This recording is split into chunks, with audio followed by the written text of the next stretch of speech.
Our civil rights reporters this month are Noah and Lila here with a live interview. Over to you, Lila. Thank you, Ella. I am here with Mrs. Welch, Mrs. Pepin, and Mrs. Foster to talk about the civil rights team. Hi, Lila. Hi, Noah.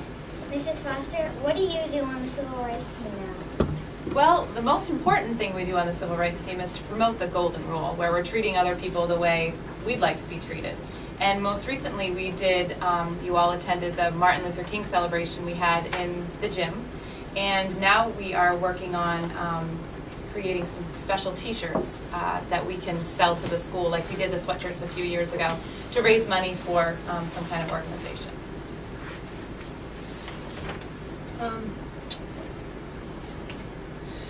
Mrs. Welch, do you have an issue that you are standing up for? Oh, that's a cool question, Noah. Right now, what I am most interested in, I think we hear a lot about don't bully, don't do this, don't do that, and it feels so negative to me. And when I look around school, I see such positive stuff going on, and I want us to promote and want the school to promote the heroes among us. And I think that is a way that we're going to stamp out bullying by being kind and being nice and being thoughtful and standing up for others. So that's my new issue. Mrs. Pepin, how many people are on your team? I believe there's 17 of us. Yeah, there's 17 of us. One from each class here at Coastal Ridge. It's a great team. Well, we have a civil rights pledge. Let's say it together now. Okay. Oh, let's all say it? Awesome. Okay. Do you want the boys and girls watching to say it as well? All right, great. I will Treat others the way I want to be treated and encourage others to do the same. I will do my part to make our school and community a safe place. I will be part of the solution because I believe one person can make a difference. Thanks. Thanks. Thanks, Lila. Thanks, Noah.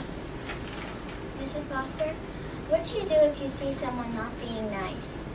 Well, there's two important things that we've talked about on the civil rights team about being a bystander.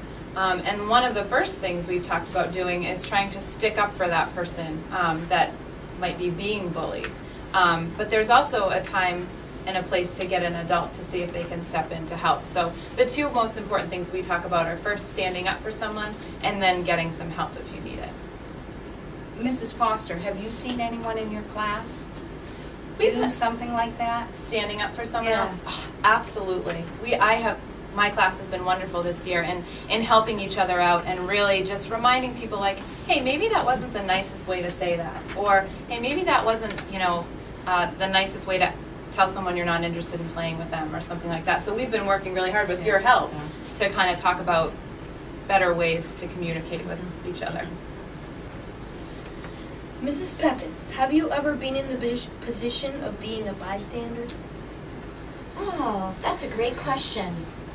I don't know if I've ever been in the position of being a bystander. I don't know if I can remember, my brain's a little old, but I have been bullied before when I was in 3rd grade, actually. And I've told my 3rd graders my story about being bullied. It was not a happy time for me, but I was fortunate that I had some really great teachers, and my mom was really helpful in helping me kind of get through that, and then I was able to work it out and stand up for myself. So I wasn't necessarily a bystander, but I was a person, not victim of bullying. Mrs. Welch, have you ever been bullied? Well, we probably should have switched these questions because, when I think about it, I never remember having that really strong bullying episode for me. But what I do remember is feeling left out and being excluded. And I do remember those hurt feelings. And that's, I think, why I want to really work at helping kids feel included in this school. Is there any other questions you'd like to ask us? No. Well, it was nice to be here. Thank you so much for having us.